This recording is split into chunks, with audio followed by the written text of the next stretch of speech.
Okay, all right. What I'm thinking is that probably most of you did not get precisely what I was looking for in this assignment. And I sort of expect that because it is something new.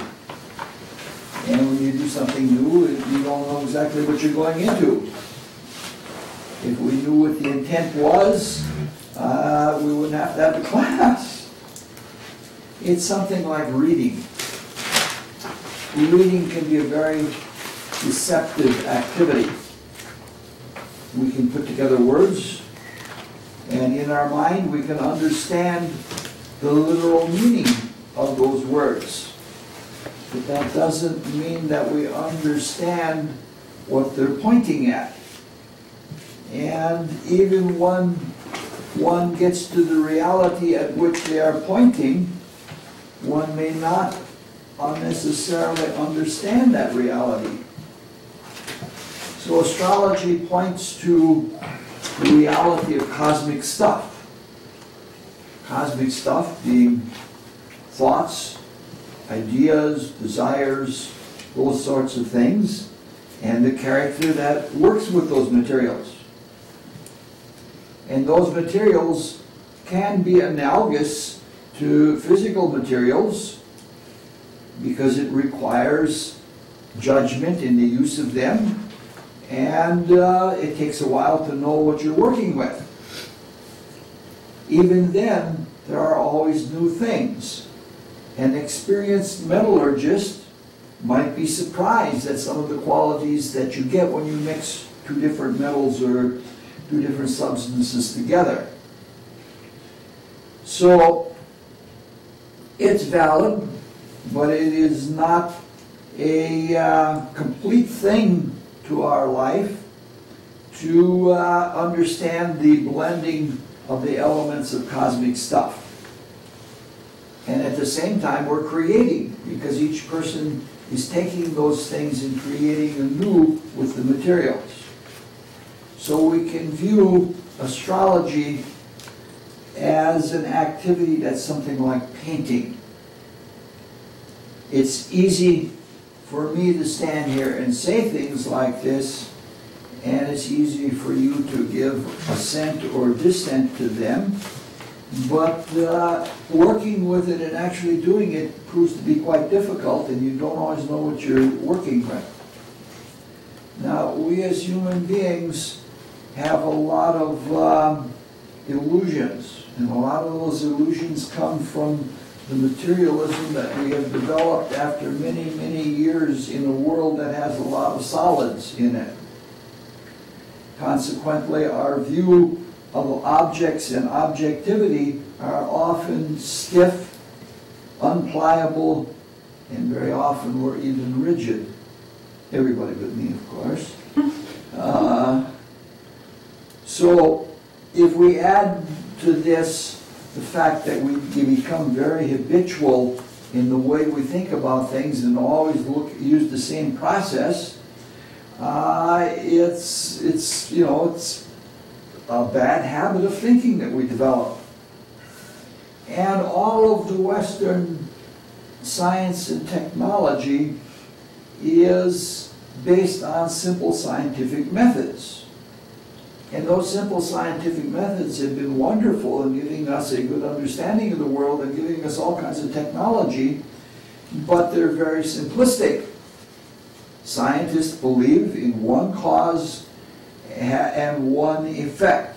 In fact, many scientists don't like to deal with multi-causal events, and they don't like to deal with that. They want something that's more clean, and they'll keep breaking it down and reducing it until they do have a simple cause and effect. Now, astrology, because we as astrology students live in the atmosphere of that kind of intellectual atmosphere, we're not exempt from having those same kinds of attitudes or psychological habits. Whether we know it or not, most astrologers look at a pattern and they look at it the same way every time they look at it. And for this reason, many things are missed because they're not part of the recognized patterns. Like there are a lot of things outside of science because science has not addressed it. Because of this, the progress of astrology is extremely slow. Now, most people are similar. They're locked in the same atmosphere, and as a consequence, interpreting the same patterns the same way works pretty well. Now, the horoscope is a complex fact, and you can say that facts are facts. But if you think of a score of music, those notes are notes. But you wouldn't ever expect two virtuoso musicians to play the music the same way. I listened a little bit yesterday to the Adventures in Music on the radio, and they showed Beethoven's the first movement of the Fifth Symphony and showed all the different ways that different people had interpreted it. Not all of them, but quite a few of them. It was really quite a nice program. Similarly, even a color that is already established, like if you have a color in a painting, if you add another color right next to it, the value of that original color changes just because of what's next to it. And that's without even blending. So, astrological patterns are like that.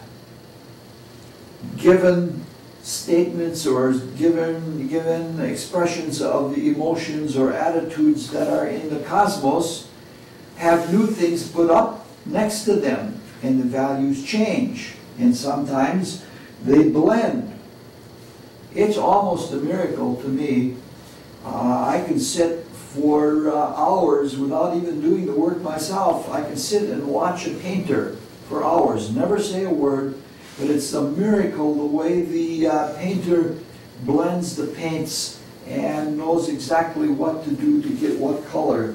And it's quite a thing. It's a combination of skill, it's a combination of knowledge about the paints, and it's a and intuition is in that combination. And so what we're trying to do is something like that. And what we're doing is something that most astrologers in their entire career never do. They have their fixed interpretations, and so we're trying to get away from that. And so we're going to look at how various combinations change when they get mixed with other combinations, and see what the result of it is that comes out of it. Now, this is not meant to be a condemnation of a lot of astrologers. You know, it's the whole way of things. For so many years now, astrology has been put down in books, and those books give standard interpretations, or little ditties like in each book, and a person thinks, oh, this is what this is. And then even if you discover something new, you say, oh, that's what it means, and then each person develops their own interpretation. All right, we're looking at the first chart, the male chart. And again, I picked horoscopes that are ambiguous. What each person thinks may be the greatest virtue and the greatest vice may be different from individual to individual. All right, does somebody want to say what they think what you think the greatest virtue is in this chart? I would say probably the person has a great deal of determination, ability to keep after something. Okay, and are you basing that on the trine of Mars to the conjunction of Saturn and the Moon? Oh, okay. I would put the determination more on the Sun and Mercury to Pluto, but I can see what you're saying there. I find agreement with that. Ariel, what do you think? Well, what I think is how I visualize this, because I'm visual. Okay. This is the greatest, what do you call it? The greatest Virtue. virtue Yeah. is that this man is global. And I base that on the weight of the 12th house sitting on the ascendant. Okay. All of the planets in Aquarius. All right. Terry, do you have the greatest virtue for this person? I don't. Ela?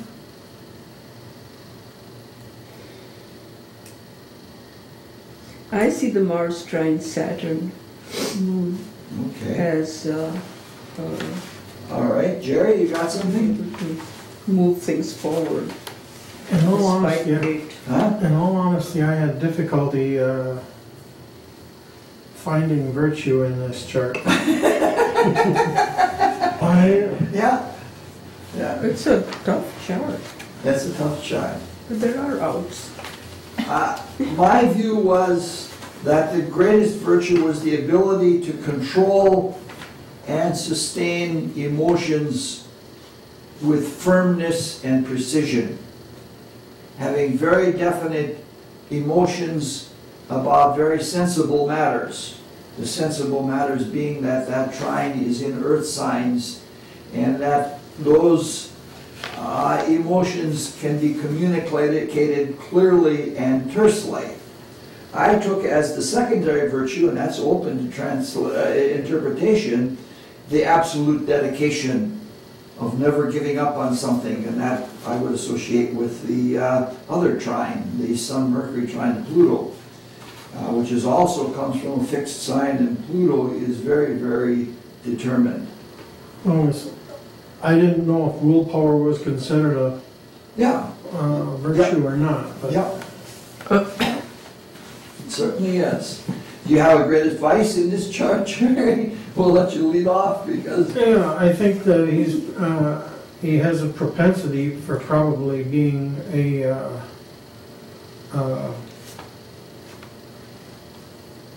what do you call him? A liar who can't help himself. Okay.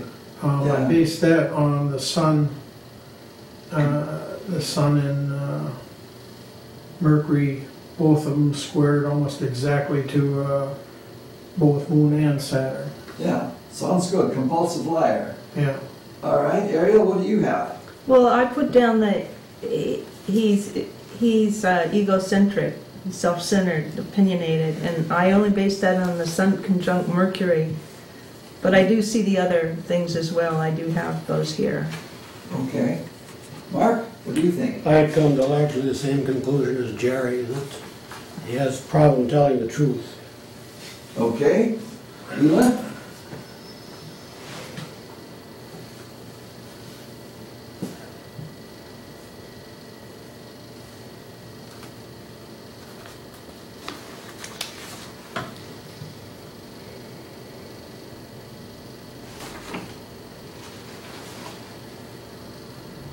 I keep going back to the Jupiter and Venus, which both are in signs that are not they're not strong, and then they're in a square.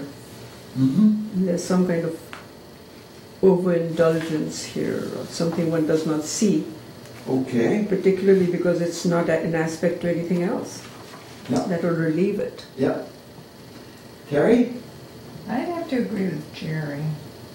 Okay. Square. Oh, I think a liar. I'd like to just comment, I think this guy could do it in spades, straight-faced, I mean, even with a lamb, you know. I think he's very accomplished at it. All right. I tend to think that the greatest vice is selfishness.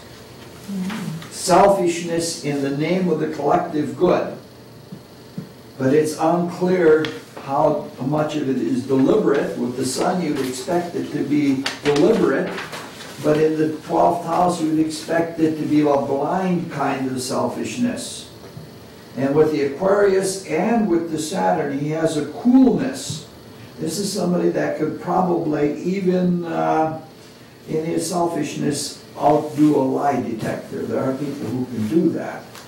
The secondary vice, I think, is emotional carelessness. And I think perhaps a womanizer or a debaucher or something like that. But we'll come back to that in a little bit.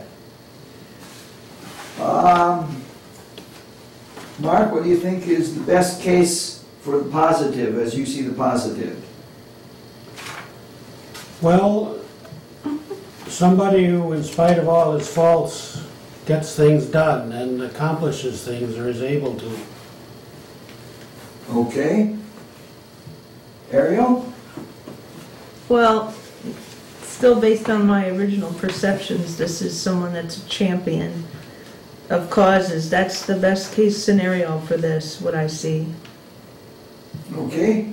Jerry, what do you think? What's the best case positive that can come out of this? If I never meet him.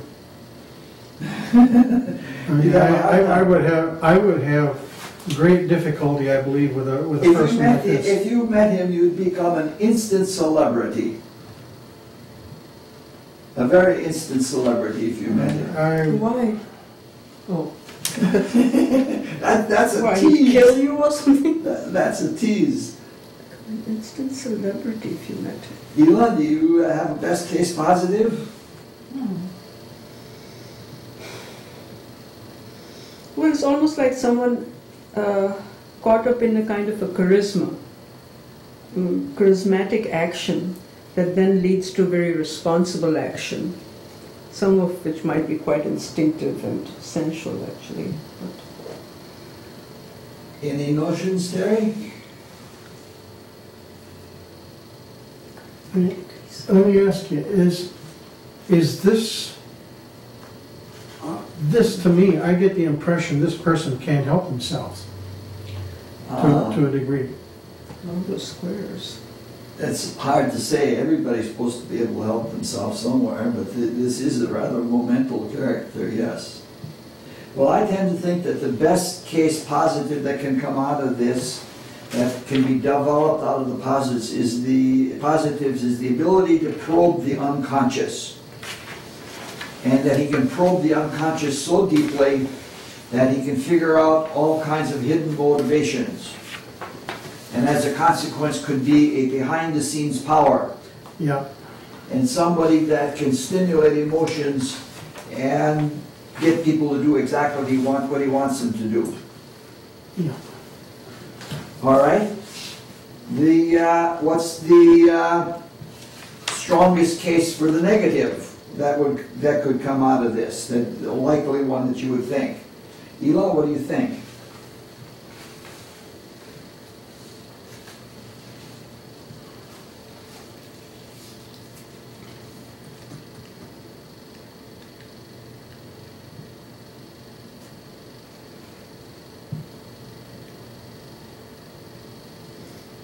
Well, I would think it would be like exercising a kind of a really dark,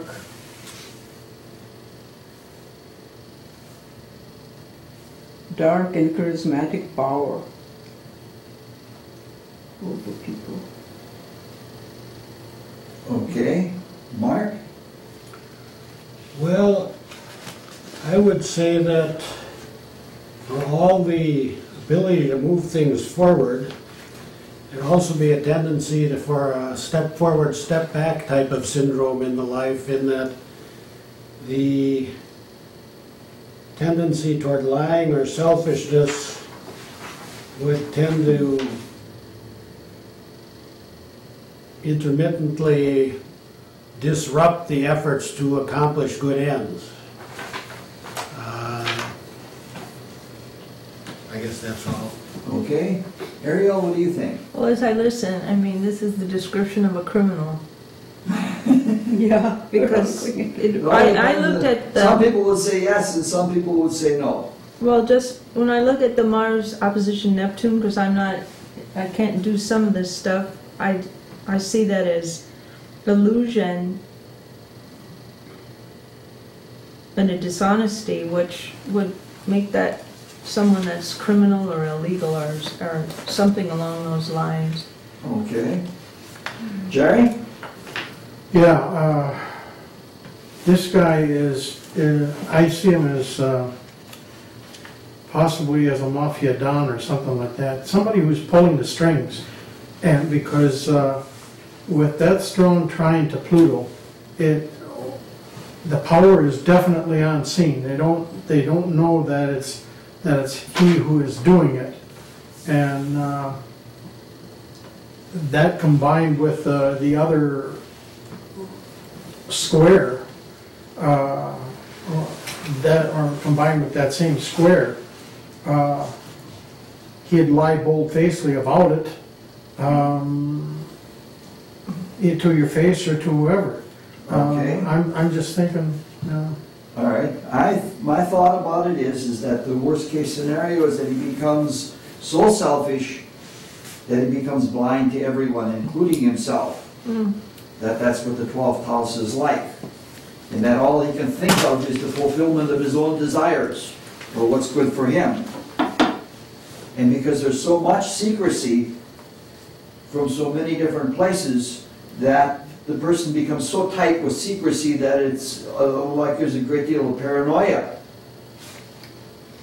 And there is the possibility with so many planets in the 12th house of incarceration. Even if he's not in the penal system, he might be a prisoner of his own selfishness, his own paranoia. All right. Which is likely to prevail in the interaction between the positives and negatives? Ariel, do you have an idea on that? Well, my feeling is death. That's all that can prevail. I keep thinking, I read somewhere a long, long time ago, that sometimes you can view the 12th house as the first house, as the beginning of life. But this to me would mean that he's evolved to such a point that everything sort of ends up in the 12th house, which is sort of the end of this person. Okay. Hila, do you have any thoughts on the interaction?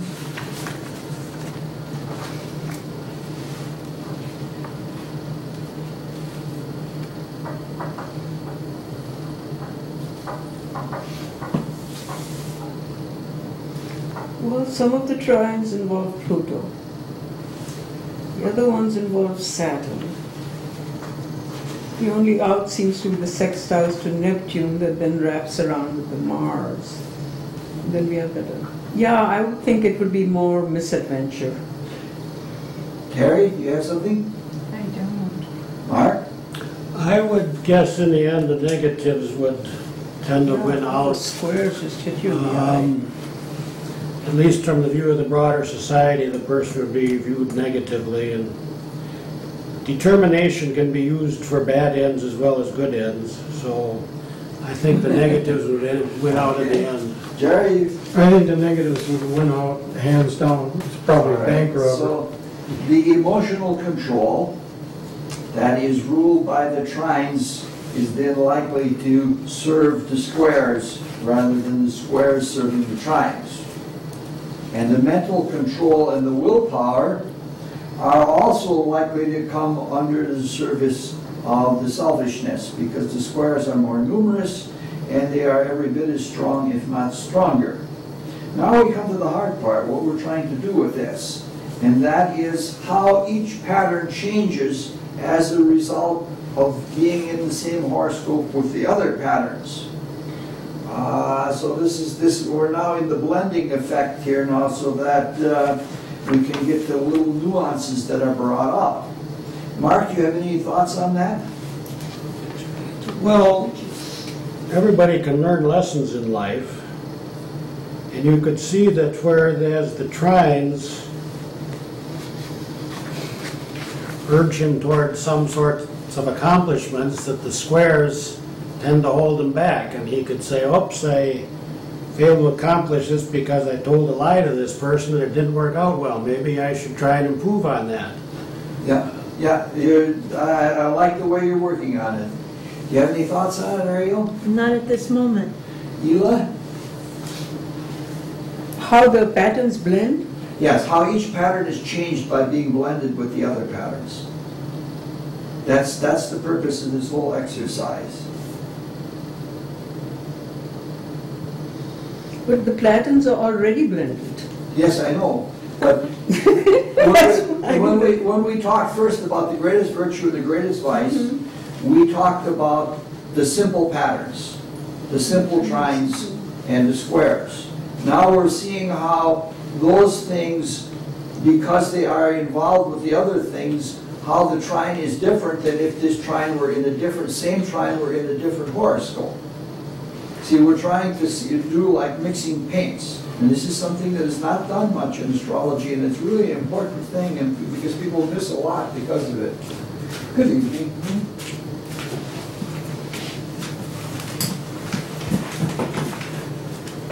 Jerry, do you have something? Well, I was thinking that the trines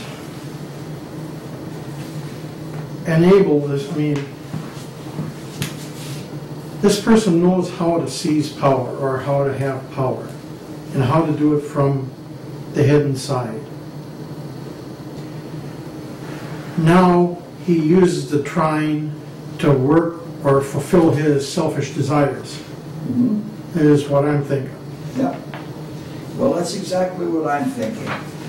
I'm thinking that the trines to the moon in Saturn, the ability to have that emotional control his own feelings so they don't get away from him, causes him to be in the squares more sure of himself because he has definite knowledge. Because very often Saturn square Sun people are unsure of themselves. And so the square becomes more something where he is sure of himself. And when the trine is serving the square, the talent becomes sort of amoral. It doesn't have any qualities of its own, and in that way it comes to the Aquarian side of things, which is also amoral. Looking at it in the other way, the urgency of his selfish activities causes him to concentrate on emotional understanding. Because if you've got to take somebody, if you have an adversary or something like that, you have to understand what their psychology is so that you can manipulate them to your ends. And so the square changes the trine so that the trine becomes more servile and not a quality that just stands for itself in emotional control. Then I believe the selfishness mounts in scope and intensity, and they require greater control. He has to be more impersonal, and he can't let his emotions get away from him, because if he does, he's in trouble with that. Now, because he lies to himself as well as to everyone else, and he's blind to his own selfishness, he really doesn't know himself. So he keeps on seeking his selfish desires until he's so blocked that he seeks release. And that means that the square of Jupiter and Venus is not just an uncontrolled emotional, like let me satisfy my desires. It becomes a sort of an escape valve or a relief valve, and so you can see that the square takes a different value than if you just looked at that Venus-Jupiter square all alone. It becomes, like Jupiter in the 11th house, I got to get my freedom in all of this. So that's the kind of blending that we're looking for. All right, now we come to the final conclusion about this. What do you think is the most likely end of this individual? Sudden death. Sudden death. Okay. Definitely gonna die. Okay.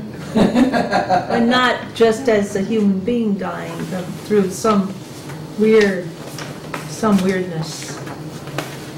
Mark, do you have any something with a little bit more delving into the soul? Well, I think the person will have a life full of conflict with other people. Whether somebody would actually kill him, I don't know. But there'd be a lot of banging back and forth in the life, I would think. Okay. Ela?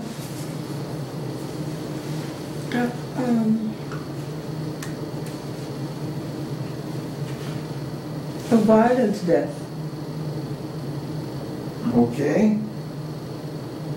Well, I'll tell you what I think. I think the most likely end is that this person becomes a very selfish and self-indulgent man that is blind to himself and may all the while believe that he is a neutral figure or perhaps even egalitarian in that Aquarius way.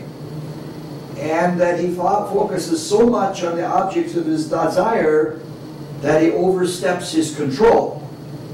The control that is found in those trines that have been made subservient to the squares. And so he loses it in that way. So he's somebody that becomes very strong behind the scenes and very strong in an inward struggle, because this is a very inward character because of the 12th and 4th houses. Like, I believe that if the thesis of several of you people is true, that this is a criminal, this is almost like what was that whole series on HBO about the criminals being psychoanalyzed? Analyze this? No. It was the man who was the mafia don who had a psychoanalyst. And The Sopranos. The Sopranos. Oh, I love Yeah. that show. Yeah, so this is something like that. This is somebody that's pondering his own soul. But, so he's behind the scenes, he's very strong, and he's not looking for necessarily for spiritual growth, but he desperately wants power and supremacy. Those are the big prizes. But because he's so blind, he makes fatal mistakes. And most of his activities, the world will never know. This is somebody who's always a figure that will be hidden, including to us as astrologers, and unless we have clairvoyance that we can call back every fact of his life, we'll never know. So you might say that this is a very hardening, a cool hardening and a cold hardening in the soul. Anybody have any guesses who it is? J. Edgar Hoover? No? Well, at first I was thinking Clyde Barrow No. as a bank robber, but No, that's not with this. This is somebody that's not in. Bank robbing is small potatoes to this person. Some people believe that the last house that he lived in, that house has just been vacated, and the tenants have moved to a new house. Jimmy Hoffa? Oh, The belief is that Jimmy Hoffa is part of the concrete of Shea Stadium, and the Mets have just moved to a new stadium. They opened there yesterday. oh, in Queens. Yeah. I mean, it would be in Brooklyn. Excuse me, Brooklyn. Yeah. Oh, well, I have a question then, if this is Jimmy Hoffa. Yes. Because when he first started out in life, he worked very hard for union people. Yes, he did. And That's why he may, right to the very end, he may have thought that he was a virtuous man. But at what point, what triggered this change to where he went in a way that was deleterious to himself? I don't think that there ever was a change.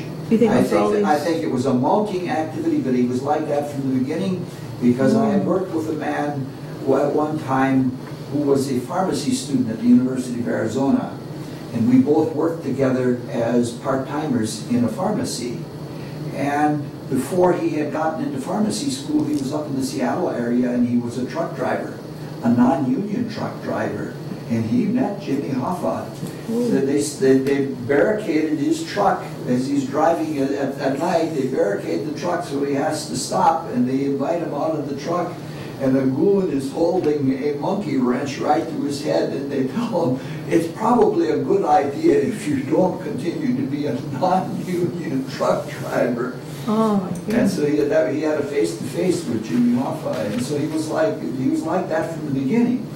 Now, a lot of people swear by him because the Teamsters are right now the strongest union in the United States. But they're also goons. Yes, but they believe in this. I have a friend who's not a goon, but he's in the Teamsters Union, and the Teamsters Union has been very good to him. Yeah. This is the kind of thing that when they had the Teamsters Union, when they get together, they would carry the head of the Teamsters Union in on a throne, like it was Queen Cleopatra. These are big, tough truck drivers. Yeah, so, Well, that explains, I mean, a lot of the secrecy too. yes. A lot of people claim to have murdered him, Yeah. killed him, and Yeah. we still don't know. Somebody just sent me a great email. And it is a letter from John McCain to John Hinckley, the man who tried to kill Reagan.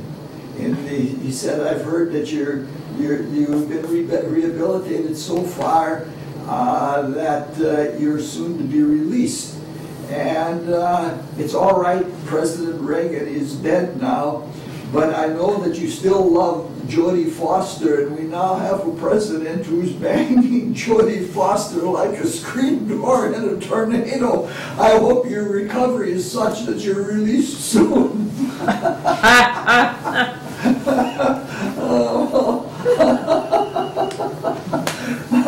How people come up with that kind of stuff, it is a fiendish kind of mind. All right. I was just thinking, from a spiritual point of view, crystallization probably really took place with this guy. Yeah. I mean, being in Yeah. concrete. So. Yes. Sun Saturn, ultimately. Then there's that famous joke. People say that an hour after he was murdered, that he was taken to a crematorium in Burns, and no one could find his body. There are a few allegations of that, but one will never know, I guess. Yeah. Yeah. I like that other one. You know what they found when he took off Tammy Faye's makeup? Jimmy Hoffa. That's possible too. All right, we're now looking at the female chart, and I must tell you, I know almost nothing about this person. Almost nothing, so we're all on the same grounds.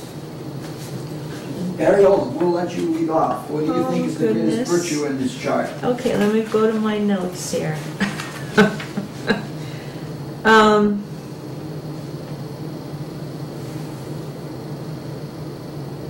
Well, I sort of put it as a positive character trait, but I guess it's a virtue.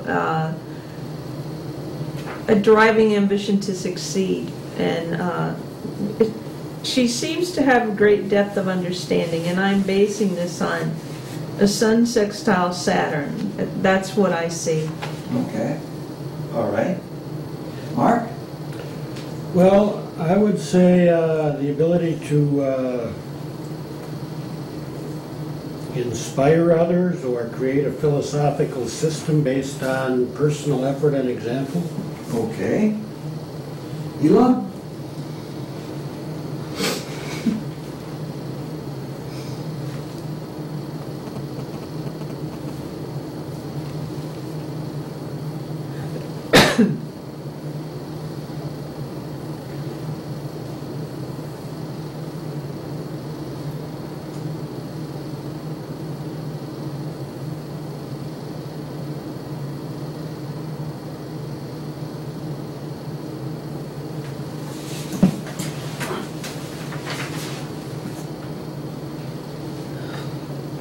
Let's say she's verbally very successful in communicating her emotions and feelings. Okay. Jerry, what do you think is the greatest virtue? Well, I think she's very sensitive.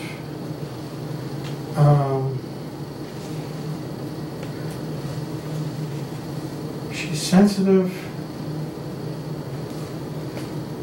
How do I want to say this? And her sensitivity is accomplished, or has been accomplished in a previous life. So she knows how to use that sensitivity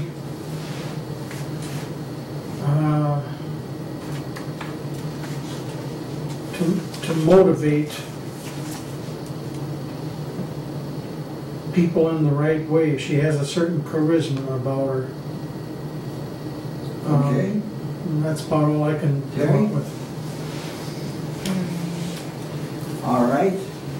I think the greatest virtue is the ability through control to judge from broad understandings and mentally expand on life. There's a strong emotional positivity and a measured optimism, an intellectually measured optimism. I'm basing this all on the trine of the Moon and Saturn to Jupiter, which is not as strong as the trine of Neptune to Pluto, but the trine of Neptune to Pluto is from such otherworldly planets, it's, most people can't respond to that. Well, she may have, I don't know. So this is somebody who has the ability to adjudicate by elaboration and abstraction. Secondary is definite controlled sensitivity, which is what Jerry was talking about. That's what comes from the trine. It's a spiritual enthusiasm through discipline and through definite practice. Mark, what do you think is the greatest weak point or vice in this person? Well, they possibly have a tendency toward outbursts of temper or loss of control. I would guess that's what I would say. Okay. Ariel? I put down here that sort of like a self-isolation, which would cause difficulty with relationships. And I based that on the Sun square the ascendant. Okay. Ela? I think it would be a sense of frustration about getting things accomplished, which would Okay. result in Yeah. outbursts of temper. Okay. Jerry? What is the question on this? The greatest vice in this horoscope? Oh, probably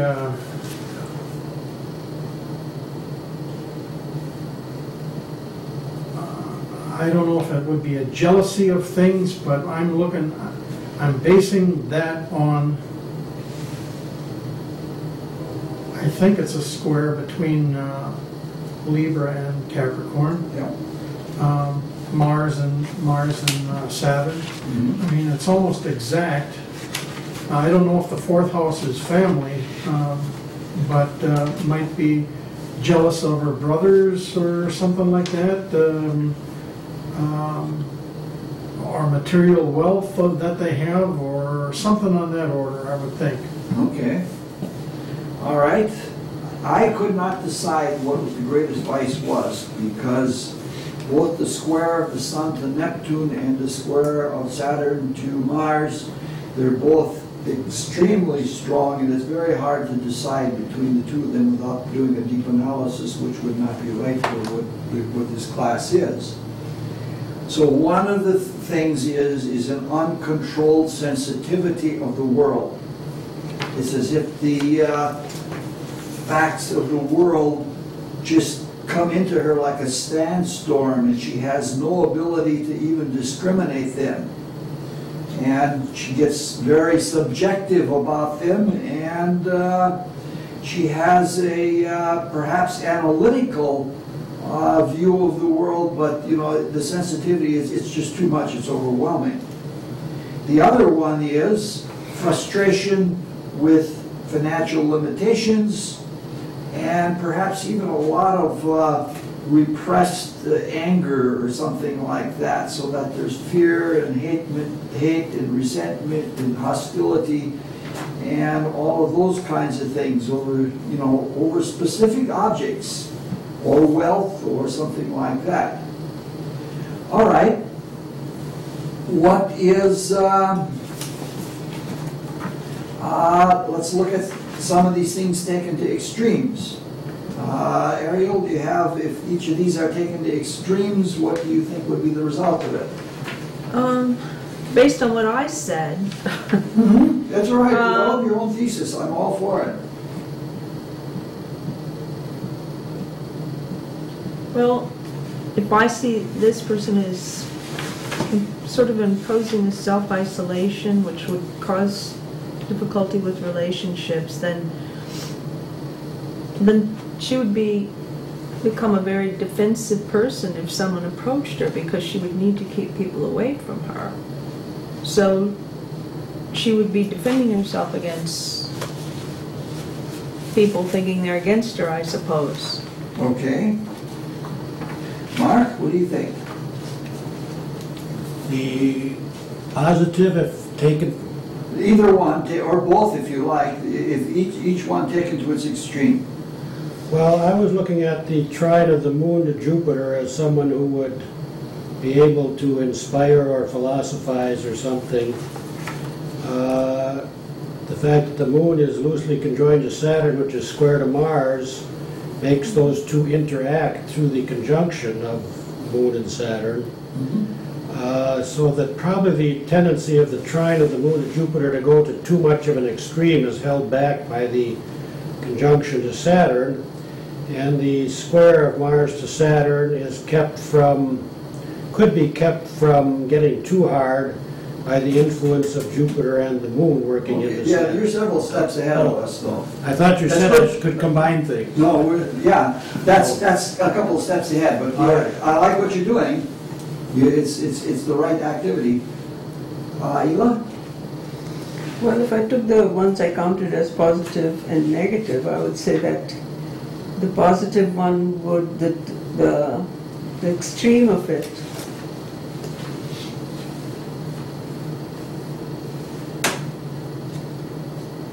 would be just being lost in ideas and not being able to ground them in anything. Okay. And that would be an extreme negative. Yeah. It was extreme, yeah. And so it would be all very airy. But that's of course counteracted by the Mars square Saturn, where the Mars is the Earth, and in the second house, it's like being unable to ground things in a financial and specific way. Okay. Jerry? Well,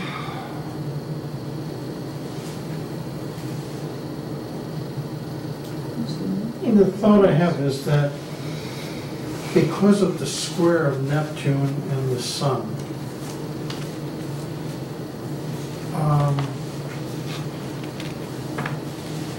might have a hard time grasping reality, and probably finds most reality in things. So she would probably be most belligerent defending her earthly or worldly things because of the Saturn-Mars square. Even to the point of, I want to say, fighting, and not really, I want to say, it wouldn't be, how would you call it? Not rational, it wouldn't be rational, but she would defend it as though she were being almost persecuted, like it was a fight for her life. That would be most extreme, as I see it. Okay. All right. I think that if you take the Jupiter, Saturn, Moon trines to the extreme, you would have a character that was very aloof. Aloof, having all of the facts and knowing how to generalize them and how to interpret them. And because of the trines to Neptune, of Pluto and Mars, somebody that is in possession of a remarkable awareness of detail. And someone that can have poise and control from that aloof position.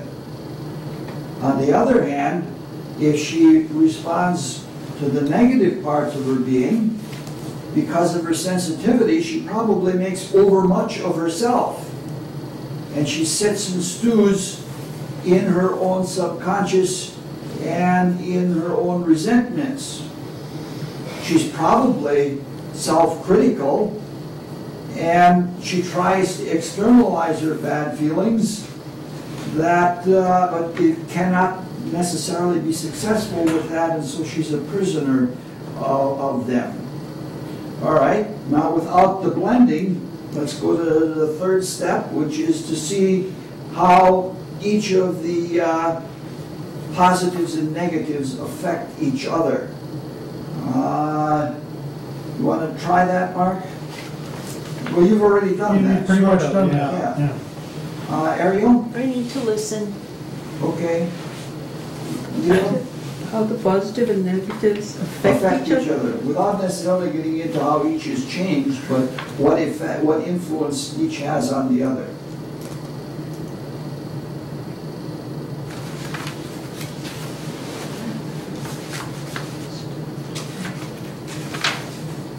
I guess this is all right. Affect- I'll give you That's like a blending. I'll give you a viewpoint.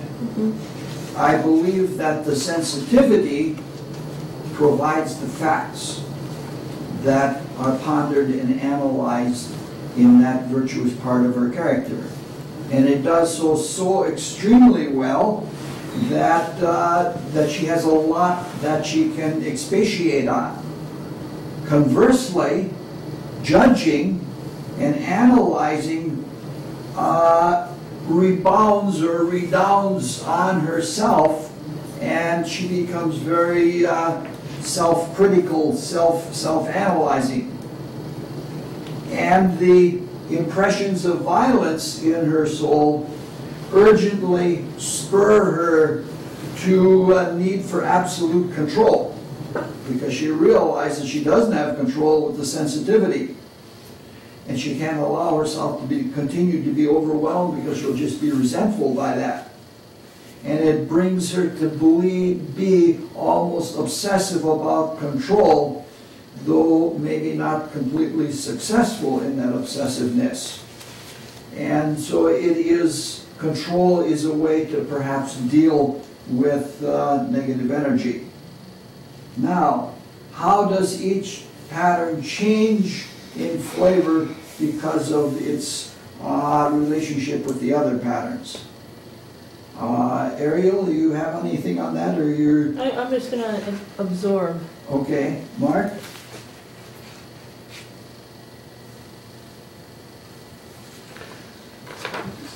I don't know if this fits into this section or not. I was just noticing the pattern that almost all the planets are below the horizon. Is that something we could look at?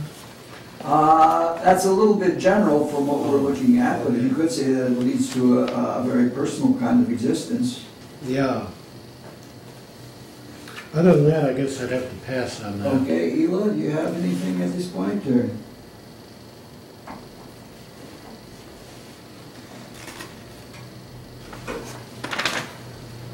Well, I was noticing that the Neptune trine Pluto holds this whole arc down here Yep, within its trine. yep. That must have something to do with it. Mhm. And you could elucidate. Jerry, do you have anything on this? Yeah, headache. Okay. No, you explained it well. I still can't put it into words as far as the The blending. the Neptune and the Pluto goes. Okay. But I would think that the Neptune square Sun, because first of all, because Neptune and Pluto are both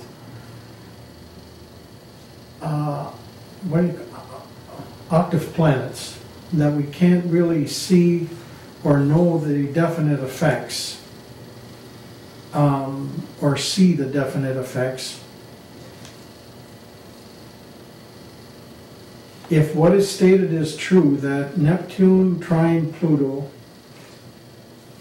gives one clear insight to detail and so on, is that correct? Mhm. All right.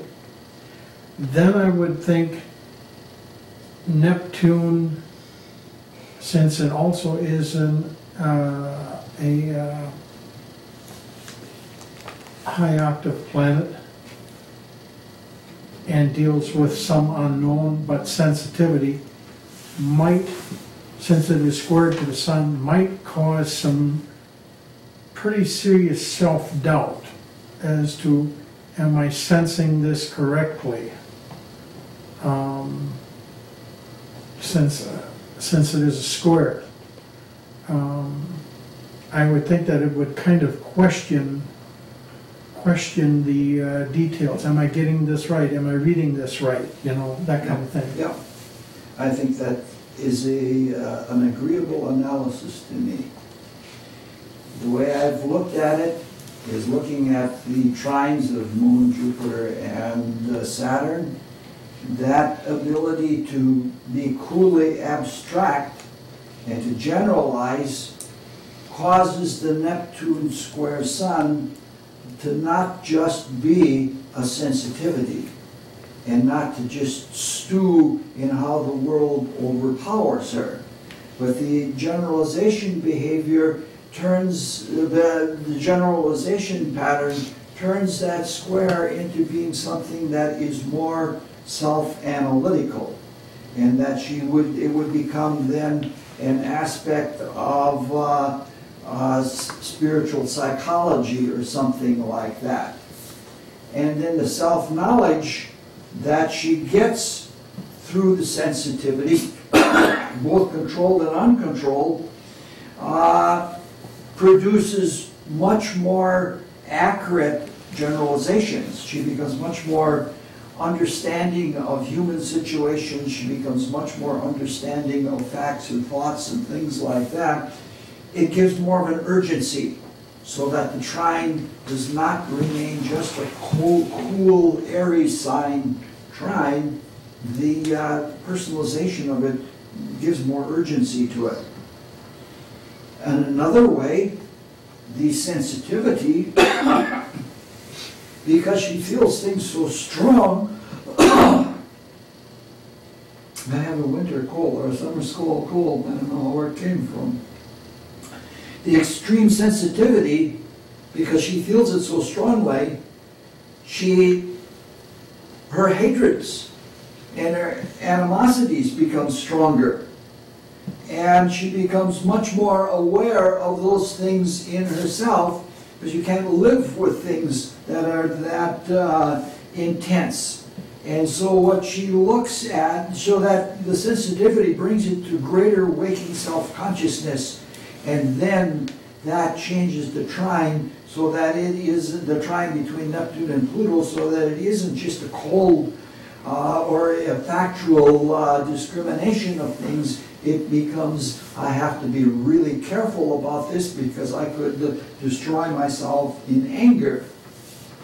In general, the fact that there is so much from Neptune focusing into the fourth house changes the fourth house so that it is not so subconscious as normal. It's almost as if it peels the skin off the subconsciousness and exposes it to the light of day.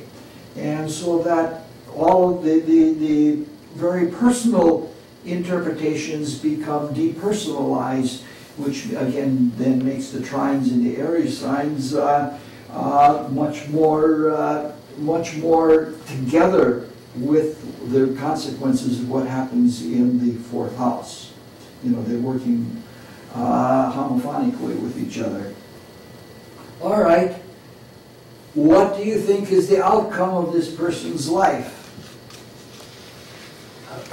Mark, do you have any idea what the outcome of this person's life is?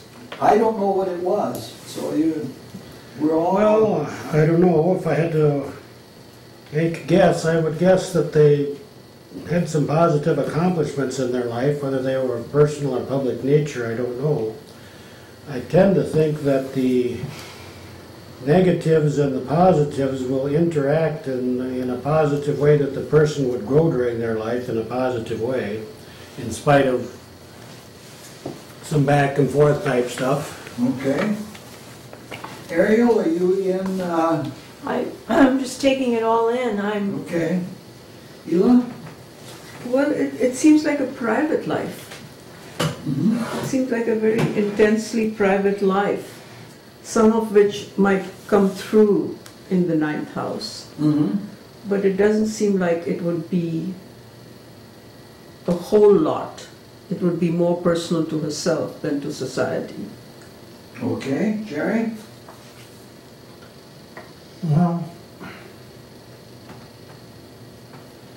Neptune is in the first house, which is normally Aries' house. I don't know if that's going to have that much effect on it.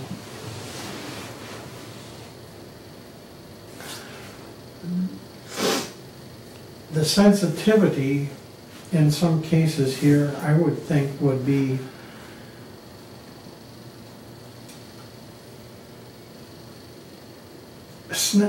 kind of like snap decisions.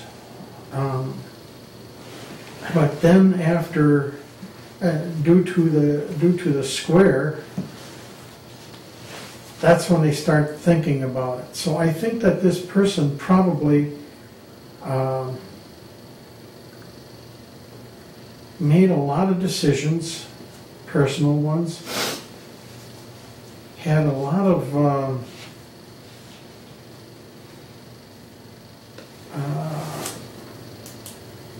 internal battles or mind battles with the self, or dealing with home, as to how she should live her life, maybe, I don't know. Okay.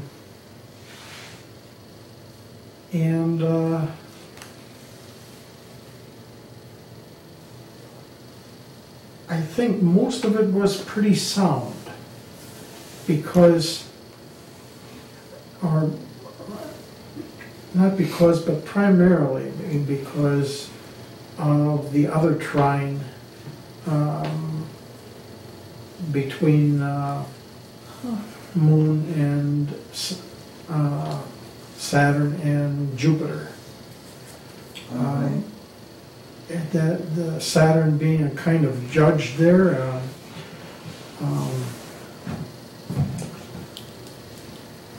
Yes.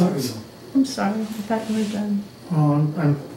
I'm thinking as I go here. I mean, it just seems like she was kind of judicious about what she decided, you know? Okay. So, okay, right.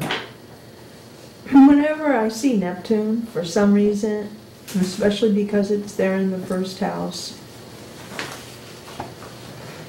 it's as though she uses illusion to move herself through the world. That's just as I'm looking at the picture of this. Yes, that is a good way that the trine affects the Neptune. I look at it from the psychoanalytical point of view. You're looking at it as the ability to project illusion to work through the world. Both are valid, I think both are true, and both are interactive blendings. Now the situation is, we don't know.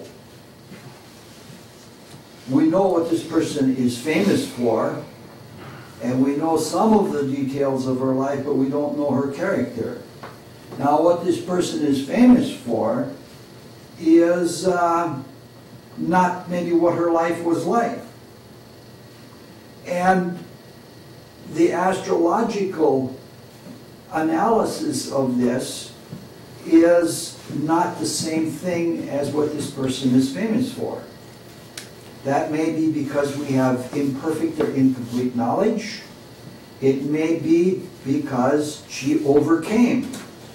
That is, she strengthened herself and worked on the positives irrespective of the fact that the negatives are stronger in this chart than the positives. So that if you look at this person purely astrologically, you would say that this is a touchy person, a psychological individual who feels hurt at almost anything, and within herself it builds into a wrath and an ire, and she has a justification for everything. That is a possible scenario for this, a likely outcome. So I don't know what, she's famous for the other things. She's famous for being insightful in the character and capable of expressing tremendous detail, but she has at the same time the ability to express detail. She has the sense and the sensitivity to limit the detail only to the things that most perfectly or aptly apply to what she's trying to get across. Anybody have any guesses who this is? A real Neptune figure. Neptune figures are often cult figures, and in some circles this is a person who, though she lived a long time ago, is a cult figure today for a lot of people in the world. Here's England. Jane Austen. Mm-hmm. Do you know the details of the life of Jane Austen? Some. It was pretty spare. Okay. The second house, yeah. She had the Didn't have difficulty much. with men. Okay. She had a suitor that proposed marriage to her one day, and she accepted, and the next day she declined the relationship. She always had difficulty with men. But she was really Sounds like aware men of. had difficulty with her too. Yeah, they It did. was, yes. Yeah, but she depicts, the reason she's such a cult figure, I think, especially among women, is she depicts so beautifully how the cultural and legal formalities of the day impacted on women's lives and created a social situation in which they had to work in order to get anything through, Yes. or that they had to live with. And that's very Over and over and over she That's shows very that. clearly the trine in the air signs. Very clearly. Good judgment, and she can bring out, she didn't have to bring out example after example after example, but enough detail to make something, I'm more interested, I guess, in her sensitivity. This is really a tough chart for sensitivity. In all the She stories has- had to do with the resources the woman could bring to something and how she lacked them and what would happen to her if she didn't have them. Wasn't she sorry. close to her brother? So she depended, well, if you take the context of the time too, in the 1775,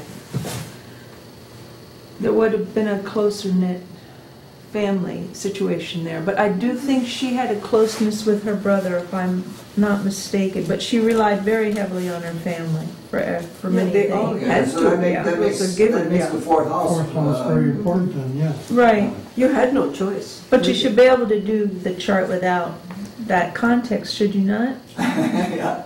Yeah. Yeah. Right. All right.